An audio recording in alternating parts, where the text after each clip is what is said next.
called AB. Jabba went live again. I said, oh yeah? I said, yeah. Showing the arrival of his pod. I said, you're going to love this, B. He says, I watched a little bit into it. A little ways into it, a little over an hour. He said at one point he mentioned you again. He has to. Hey, Jabba, how you doing, buddy? Something about, see that? Brian Cabral, see, I got my pod. Then I hear later on he says, you didn't even fucking pay for it. He says his real estate agent lady paid for it on her credit card. And he's going to pay her back. Yeah, the way he's paid back the bank and every credit card. The way he's paid all his fucking bills. He's going to pay her back. Whatever. Probably got some fucking local charity to foot the fucking bill. He's a fucking basket case, a charity case. He says, and he's starting out, he's slurping. He's got one of those, you know, like you buy those little fruit cups for kids and shit. You know, he got pudding or jello or whatever the fuck it is. He's jamming in his mouth and slurping and getting his tongue in there to try to get every last drop out of it, and the lid's flopping up off it. No fucking class, this guy. He's a pig. He's a fucking slob. He's in his pods there, and he's, what else was it? Oh, and he says, try to take a little dig. He says, yeah, I won't be going to the senior center to mooch a free lunch today because I got to wait here for them to show up.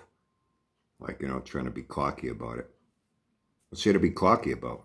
Admitting you're a fucking mooch. Fucking deadbeat. Tries to hustle free fucking food. What's there to be smug and laughing and proud about that, pal? Really? What is there to be proud about that? And then his fucking real estate agent lady asked him what he wanted for lunch, that she'd get him something. So now, because he couldn't mooch off the senior center, now he's going to mooch off his real estate lady that's going to buy him fucking lunch now, a steak and cheese sandwich or some shit like that, he said. And then he's saying, yeah, his real estate lady paid for that on a credit card. He's going to pay her back. Yeah, lady, you keep waiting. You keep waiting to get a dime from that motherfucker. And then he's saying, yeah, when the house is sold, it's going to make $100 grand. Go ahead, laugh at me now. Ha ha, I got to mooch things, ha. My house is sold. I'm going to make $100 grand. Which reminds me of something.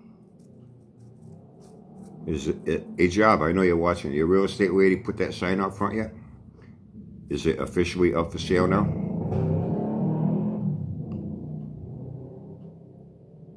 The public knows driving by. It's listed, and I'm sure you got real estate booklets there. That's where you showed that Remax one that's available to the general public, you know.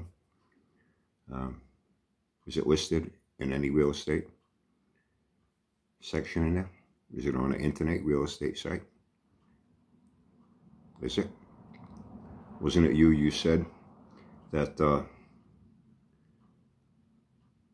your real estate agent lady told you you don't have to leave until it's sold, even though the bank has a whole different opinion in this matter? You know what I'm saying? The bank may not necessarily agree with what your real estate lady has to say on this matter. She's not owed any money. There's no skin off her ass, as they say. She can tell you whatever the fuck she wants. This real estate lady. So why the big fucking rush? Why the big rush? Why? You know, things come back to me at times. You say so much, Sharp, it's really hard to keep track of you. Wasn't it? Oh, well, you know, you couldn't make, you know, because of $32 you were short.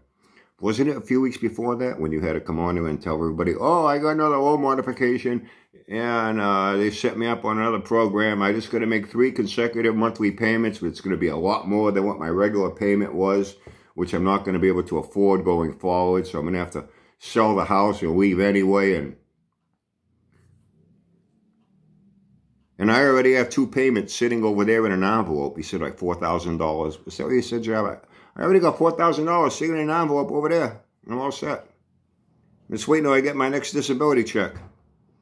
And then later on, you're saying, well, you don't even know if you're on disability yet. You're still waiting to get approved.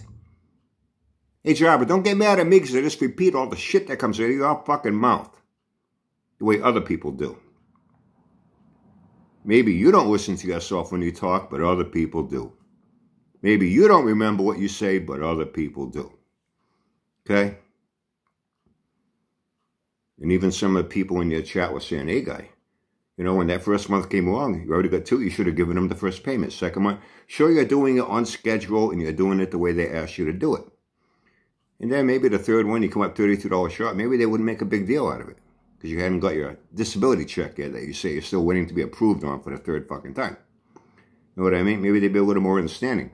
But you already stiffed them 2 payments that they're still waiting on. Now the third month comes along. What the fuck? What the fuck?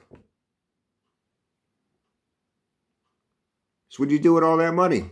You didn't pay them, obviously. Another part, well, your real estate lady put it on her credit card. You're going to pay her back, lady.